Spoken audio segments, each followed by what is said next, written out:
Hello, dear friends. Today we are going to start class 8th NCERT book of civics. It means political science. This is chapter number 1, and today I will explain the chapter of class 8th NCERT book. So please listen. The name of this topic is the Indian Constitution. Bharat का संविधान. Today in this class I will explain the about of the story of Indian Constitution. This is very beneficial for you, my dear. Bharat का संविधान क्या है, भारत का संविधान कैसे बना, संविधान बनाने का क्यों ज़रूरी था, और संविधान को बनाने के बाद क्या हम संविधान के नियम कानूनों को फॉलो कर पा रहे हैं, और ऐसी कौन सी बॉडी है, ऐसी कौन सी संस्था जो संविधान को गवर्न करती है यानी चलाती है, किसके अकॉर्डिंग संविधान चलता है, ये पूरी बातें आज हम इस क्लास में जानेंगे जो कि बहुत इंपॉर्टेंट है. The Indian constitution. सबसे पहले संविधान क्या है, संविधान की डेफिनेशन क्या है, तो अपन बोल सकते हैं द सेट ऑफ रूल, यानी कि नियम कानूनों का एक ऐसा संग्रह, the collection of set of rule which used to follow the rule and regulation in any country and any government. This is known as constitution. नियम कानूनों का एक ऐसा संग्रह जिससे हम किसी देश की सरकार को चलाते हैं, उसी को हम क्या बोलते हैं, या शासन को चलाते हैं देश की, उसी को हम क्या बोलते हैं, संविधान. हमें संविधान की ज़रूरत क्यों पड़ी, क्वेश्चन ये है. Why does a country need a constitution. किसी भी कंट्री को कॉन्स्टिट्यूशन की नीड क्यों पड़ती है. फ्रेंड्स, ये पिक्चर है हमारे कॉन्स्टिट्यूशन असेंबली की 1949-1946 के बीच की, जहाँ पर क्या लिखा है उन्होंने. 1934 में कांग्रेस ने डिमांड की थी कि हम कॉन्स्टिट्यूशन असेंबली बनाएंगे. जब वर्ल्ड वॉर सेकेंड चल ही रहा था तभी की बात है, मतलब स्टार्ट होने वाला उसके टाइम पीरियड की बात है. और हमने दिसंबर 1946 में ये बोला भी था, हमारे कुछ मेंबर्स थे, उन्होंने कि हम असेंबली बनाएंगे, और इसलिए हमने 10 दिसंबर 1946 को हमने मीटिंग अटेंड की. उसके बाद 1946 से लेके 26 नवंबर 1949 तक कॉन्स्टिट्यूशन बन के रेडी हमारा हो गया था. कितने सालों में, 2 ईयर 11 मंथ 18 डेज के अंदर. ठीक है. सो यहाँ पर जो सिर्फ संविधान की कॉन्स्टिट्यूशन असेंबली की बात की जा रही है. आगे देखिए, जैसे किसी कॉन्स्टिट्यूशन वाले कंट्री में देखिए एक पिक्चर दी है इनकी, आपने देखा होगा, ये भीड़ लोग क्या प्रोटेस्ट कर रहे हैं बहुत ज़्यादा मात्रा में. अब कभी कभी क्या किसी कंट्री में से लोग प्रोटेस्ट करने लगते हैं, हाय हाय के नारे स्लोगन लगाने लगते हैं. ऐसा क्यों होता है. देखो, कंट्री ऑफ नेपाल, नेपाल के बारे में बताया जाए, क्या बताया वो देखिए. ये लोग वहाँ हैं जो चिल्ला रहे हैं, और देखो तिरंगा झंडा लेकर के ये जा रहे हैं ये लोग, तो इसको समझते हैं. The country of Nepal witness several people struggle for democracy. बहुत सारे लोगों ने क्या लोकतंत्र के लिए क्या किया, संघर्ष किया. और 1990 में इस्टेब्लिश हुआ डेमोक्रेसी. लास्ट 12 साल तक इन्होंने 2002 तक ये संघर्ष किया, और 2002 में king Gyanendra setting the most uprising the countryside as his region, और यहाँ पर किंग ये बन गया था. तो सर डेमोक्रेसी क्या है. By the people of the people for the people is known as democracy. It means the head of government should be elected by the people of a nation. This is known as democracy. जनता का शासक जनता के द्वारा चुना हुआ होगा, इसी का मतलब क्या है, लोकतंत्र. आगे आते हैं अपन और समझते हैं. जैसे हमने देखा कि नेपाल में अडॉप्ट क्या किया, new constitution for the country in 2015. The captain along side एलिब्रेट Nepal struggle for democracy. और नेपाल में 1990 से स्ट्रगल शुरू हुआ, 2015 में जाकर के नेपाल में क्या आया, कॉन्स्टिट्यूशन अडॉप्ट किया गया, जो कि बहुत ज़रूरी भी है. यहाँ कुछ कार्टून दिए गए हैं कि कॉन्स्टिट्यूशन क्यों ज़रूरी है, तो आप ये टॉकिंग पढ़ सकते हो. मैं इसके इंपॉर्टेंट फीचर ही आपको बताऊँगा फ्रेंड्स. माइनॉरिटी, यहाँ कुछ टर्म्स हैं जो मैं आपको डिफाइन कर रहा हूँ. एक टर्म आया यहाँ पर, minority. What is minority. The people, it means the group of people and people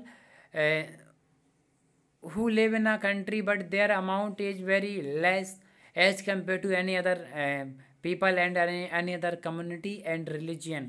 This is known as minority. जैसे इंडिया में मुस्लिम्स, हिंदू, मुस्लिम, सिख, ईसाई, जैन, बौद्ध हैं, जिसमें से जैन और बौद्ध बहुत कम हैं, और मुस्लिम्स, तो ये क्या हुए, माइनॉरिटी हुए.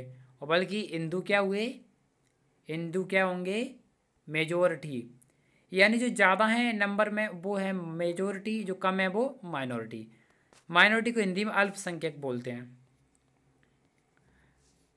यहाँ पर सिर्फ स्टोरी दी हुई है, जहाँ जो इम्पोर्टेंट है मैं वही चीज़ एक्सप्लेन कर रहा था। इंडियन कॉन्स्टिट्यूशन की फीचर, हमारे संविधान की फीचर क्या है वो देखिए। जैसे इसमें इन्होंने दिया है, ये संविधान सभा की पिक्चर दी है कॉन्स्टिट्यूशन असेंबली की। यहाँ बताया कि sense of unity constitution assembly में each of the previous provision of the future constitution why discuss. एक एक प्रोविजन हमारे कॉन्स्टिट्यूशन क्या है, कॉन्स्टिट्यूशन असेंबली में डिस्कस किया गया था। ये फीचर बताते कि इंडिया का कॉन्स्टिट्यूशन कितनी आज़ादी हमारे लोगों को दी है। इंडियन कॉन्स्टिट्यूशन की फीचर क्या है, फेडरलिज्म। अब ये फेडरलिज्म क्या है, system of government in which the power of government should be divided by in their organ like central, state and local government and judiciary, executive and legislative assembly. हम जानते हैं कि कॉन्स्टिट्यूशन की assembly के head कौन थे, Rajendra Prasad, and drafting committee के head कौन थे, डॉक्टर बी आर अम्बेडकर, बाबा साहब अम्बेडकर। सो इनके बारे में हम जानते हैं, बाबा साहब डॉक्टर बी आर अम्बेडकर के बारे में। तो वो सुनिए, डॉक्टर बी आर अम्बेडकर के बारे में सुनो क्या लिखा है। Baba Saheb is known as the father of the Indian constitution. He believe in the participation in the constitution assembly of all schedule caste, यानी SC SC के जो SC ST के जो लोग हैं, शेड्यूल कास्ट और शेड्यूल ट्राइब, उन लोगों को इन्होंने सपोर्ट किया, लोअर कास्ट को। कहने का सेंस ये है कि एक लोअर कास्ट यानी उन्होंने इंडिया के हर उस व्यक्ति इंडिविजुअल पर्सन को सपोर्ट किया है जो उसके लिए राइट पर्सन है, जो राइट पर्सन इट मीन्स जो उसके लिए डिजर्व करता है, उन लोगों की उन्होंने आवाज़ उठाई और इसलिए उन्होंने इक्वलिटी पर फोकस किया बहुत ज़्यादा मात्रा में। तो की फीचर क्या है हमारे कंट्री के, फेडरलिज्म। फेडरलिज्म क्या होता है वो भी मैं आपको एक्सप्लेन कर चुका हूँ, जहाँ पावर को डिवाइड किया जाता है गवर्नमेंट की। पार्लियामेंट्री गवर्नमेंट, हमारे यहाँ कैसी गवर्नमेंट है, पार्लियामेंट्री, जैसे लोकसभा और राज्यसभा, ठीक है। तो यहाँ हमारे यहाँ पार्लियामेंट है, upper house and lower house, upper house Rajya Sabha, lower house Lok Sabha, ठीक है। तो डबल पार्लियामेंट्री सिस्टम है। इलेक्शन वोटिंग के लिए लोग बूथ पर जा रहे हैं वोट डालने के लिए, ये बताया हुआ है इसमें। तीसरा क्या है, separation of power. Separation of power मतलब क्या है, executive, judiciary and legislative assembly, कार्यपालिका, विधायपालिका, इन तीनों की पावर को एक दूसरे से अलग अलग रखा गया है, यानी एक दूसरे से ये इंडिपेंडेंट है, एक दूसरे पर डिपेंडेंट नहीं है, बल्कि अपने अपने डिसीजन लेने के लिए इंडिपेंडेंट हैं। अब बात आती है कि सर स्टेट क्या है, क्या स्टेट का मतलब कंट्री होता है, क्या स्टेट का मतलब राज्य होता है। हाँ, राज्य भी होता है, लेकिन स्टेट किसी कंट्री के लिए भी आता है। और स्टेट वर्ड का मतलब है क्या, द चैप्टर में है, this does not refer to the government rather than we as state we are trying to distinguish from government. यहाँ स्टेट का मतलब गवर्नमेंट से इन्होंने लिया है, स्टेट का मतलब अन्यथा नहीं है। और इसमें क्या है हमारे कॉन्स्टिट्यूशन में, fundamental right. Fundamental right these are the key feature of our Indian constitution. And next is secularism. आप बताइए किसी कंट्री के इसमें इतनी चीज़ें हों तो इससे बेस्ट और क्या हो सकता है कि हमारे यहाँ एक तो यही है, पार्लियामेंट्री सिस्टम है, फंडामेंटल राइट्स हैं, सेकुलर कंट्री, हमारा सेकुलरिज्म को अडॉप्ट किया गया है हमारे कॉन्स्टिट्यूशन में। और इसी के साथ हमने क्या किया है, फेडरलिज्म को फॉलो किया है। फेडरलिज्म के बाद हमने किसको फॉलो किया, पार्लियामेंट्री सिस्टम को और सेपरेट ऑफ पावर, ठीक है। और सेकुलरिज्म भी हमने फॉलो किया है। चलो जानते हैं फंडामेंटल राइट। हमारे फंडामेंटल राइट्स के बारे में जानते हैं। All the rights and claims which are very important and very necessary to the development of individual person, this is known as fundamental rights. जीवन जीने के लिए वह व्यक्तिगत दावे जो किसी राज्य के द्वारा किसी व्यक्ति को अपने व्यक्तिगत विकास करने के लिए प्रोवाइड करवाए जाते हैं, उन्हीं को हम अधिकार कहते हैं, बशर्ते वो किसी को नुकसान ना पहुंचाएं, एक सीमित मात्रा तक। वो क्या होते हैं हमारे फंडामेंटल राइट, यानी मौलिक अधिकार। तो फंडामेंटल राइट्स के बारे में हम जानते हैं। राइट टू इक्वालिटी, एक इसका मतलब क्या है, समानता का अधिकार। आर्टिकल किसने में है ये, आर्टिकल हमारे 14 में ये दिया है क्या, कि right to equality, it means girls and boys and all the people are equal, equality before law, सभी बराबर हैं एक दूसरे कॉन्स्टिट्यूशन के अकॉर्डिंग। उसके बाद उन्होंने क्या दिया है, राइट टू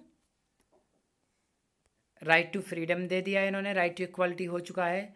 अब आता है राइट टू फ्रीडम, ठीक है, क्या है, राइट टू फ्रीडम, ये अपना हो चुका है right to equality. The fundamental right in the Indian constitution include, क्या करते हैं, all persons are equal before the law, this means that all persons shall be equally protected by the law of the country, it is states that no citizen can be discriminated against on the basis of religion, caste, gender और sex। यानी कि किसी को भी जाति धर्म के आधार पर भेदभाव नहीं किया जाएगा, सभी कानून के समक्ष समान है, यह क्या है, समानता का अधिकार। नेक्स्ट आता है राइट टू फ्रीडम, स्वतंत्रता का अधिकार। अब राइट टू फ्रीडम क्या है, this include right to freedom speech expression, the right from the association, the right of move freely and reside in any part. Article 19 में इसका जिक्र किया गया, आर्टिकल 14 में राइट टू इक्वलिटी है, राइट टू फ्रीडम यानी स्वतंत्रता का अधिकार। फिर आते हैं राइट टू अगेंस्ट एक्सप्लॉयटेशन, शोषण के विरुद्ध अधिकार। ये क्या है कि जैसे किसी बच्चे से कोई काम करवा रहे हैं या किसी छोटे बच्चे से एम्प्लॉयमेंट 14 साल से कम जिसकी उम्र है उससे अगर हम काम करवाते हैं तो उसी को हम बोलते हैं क्या, उससे बचाने के लिए जो चीज़ होती है वो है राइट अगेंस्ट एक्सप्लॉयटेशन। यानी क्या है, हमारे कॉन्स्टिट्यूशन में प्रोविज़न हमारे लिए किया गया है, ठीक है, यानी शोषण के विरुद्ध अधिकार। फिर आता है right to freedom to of religion, किसकी, धर्म की स्वतंत्रता, किसकी, धर्म की स्वतंत्रता, यानी religious freedom is provided to all citizens, every person has the right to practice, profess and propagate the religion of their choice. किसी भी व्यक्ति को अपने धर्म को अबाध रूप से मानने की और अपने धर्म के प्रचार करने की स्वतंत्रता है, इसी को बोलते हैं धर्म की स्वतंत्रता, आर्टिकल 25 और 26 में। फिर लिखा है कल्चरल एंड एजुकेशनल राइट, यानी कि सांस्कृतिक एवं शैक्षणिक अधिकार। अब ये क्या है फ्रेंड्स, इनको भी हम समझते हैं, वो सुने। The Constitution states that all minority religious and linguistic can set up their own institute for their development because these are the very important and necessary for their developments and their life। यानी कोई भी अल्पसंख्यक जैसे कि हिंदुओं के अलावा मुस्लिम, जैन, बौद्ध, सिख जो हमारे हिंदुस्तान में रह रहे हैं, पारसी, जैन, ये लोग अपने क्या है, इनको अधिकार है कि वो क्या है, अपनी संस्थाएं निकाल सकते हैं, अपने धर्म को आबाद रूप से मान सकते हैं, ठीक है। और right to constitutional remedies, article 32 में इसका मेंशन है कि this allow citizens to move the court if they believe that any of their fundamental right have been violated by the state. तो ये है क्या, शोषण के विरुद्ध अधिकार, ठीक है। ये हुए हमारे क्या, fundamental rights. Okay my dear, fundamental right the following situation, कब वायोलेट होते हैं वो सुने। If 13 year old child is working in a factory manufacturing, तो देन ये क्या होगा, राइट टू एक्सप्लॉयटेशन वाला वो लग जाएगा, राइट अगेंस्ट एक्सप्लॉयटेशन। अगर politician in one state decide to not to labours from the other state to work in his state, अगर कोई एक जगह से दूसरी जगह काम करने जाता तो भी ये प्रॉब्लम्स है। If a group of people are not given permission to open a Telugu medium school in Kerala, तो भी एक भेदभाव, यानी ये कॉन्स्टिट्यूशन के अकॉर्डिंग इनमें संविधान या फिर जुडिशरी ही इसका डिसीजन टेक ऑन करती है। ये पिक्चर है, ओल्ड पिक्चर है, the above photo show various member of the constitution assembly. 26 जनवरी से पहले की बात है, जब 24 जनवरी 1950 को इस पर कुछ वार्तालाप चल रहे थे, तो वो पिक्चर्स हैं, इट मीन्स और भी पहले की पिक्चर हैं थोड़ा सा। और इस तरीके से डियर फ्रेंड्स ये आपका टॉपिक होता है कंप्लीट, आप इसको पढ़ेंगे और मैंने पूरा एक्सप्लेन कर दिया। कुछ ग्लोसरी हैं dear friends, these are very important glossary words, so then I will explain it the glossary word. कुछ ऐसी शब्दावली हैं जो हमें आना चाहिए और क्या है इनकी मीनिंग वो आज हम समझने की कोशिश करते हैं। चलो देखते हैं। तो आर्बिट्री लिखा है, क्या लिखा है, arbitrary, when nothing is fix and instead of left one's judgment और choice, this is can be use refer that the are not fixed और decision that have no basis. यानी कि जब क्या होता है, कोई फिक्स नहीं होता है, उसकी जगह कोई दूसरा जजमेंट है चॉइस नहीं होता है, तो उसी में हम बोल सकते हैं कि वो कैसा जजमेंट है, फिक्स रूल है। आइडियल क्या है, अ गोल और principle in its most excellent और परफेक्ट फॉर्म, एक प्रकार से परफेक्ट प्रिंसिपल, जैसे कॉन्स्टिट्यूशन इंडिया का क्या है, एक आइडियल टर्म है, यानी श्रेष्ठ है। INM इंडियन नेशनल मूवमेंट, ये क्या है, the Indian national movement emerges in 19th century, it में 1857 के something, India south thousand of man movement coming together and British rule, अंग्रेजों के अगेंस्ट, और 1947 में आज़ाद भी हम लोग हो गए थे, तो उन्हीं के बारे में जो प्रोटेस्ट अंग्रेजों के अगेंस्ट किया था उसी को हम क्या बोल रहे हैं यहाँ पर, इंडियन नेशनल मूवमेंट। पॉलिटी क्या है, a society that has an organised political structure, India is a democratic polity, तो ऐसा ऑर्गेनाइज सिस्टम जहाँ पर किसी कंट्री के पास क्या है, एक पॉलिटिकल स्ट्रक्चर, और उसी को बोलते हैं पॉलिटी। संप्रभुता का मतलब क्या है, सोवर्जन का मतलब क्या होता है, वो सुनिए। In the context of this chapter refers to the independent people, ऐसा जो अपने डिसीजन लेने में क्या हो, आज़ाद हो। वुमेन ट्रैफिकिंग क्या है, the practice of the all illegal buying and selling of different commodities across the national border in the context of fundamental right discussed in this chapter, ऐसी फंडामेंटल राइट्स जो particular man और women के लिए बताए गए हैं। Illegal buying selling different commodity, किसी को एक जगह से दूसरी जगह जो नेशनल बॉर्डर को चेंज करके लोग इधर उधर आया तो उनको वुमेन ट्रैफिकिंग बोलते हैं। टायरनी क्या है, the cruel and unjust use of power और अथॉरिटी, जो हम अनक्रूल मैनर में जो पावर और अथॉरिटी का यूज करते हैं उसी को बोलते हैं टायरनी, ठीक है। And hence this and this way your chapter is complete my dear friends, and thanks for watching.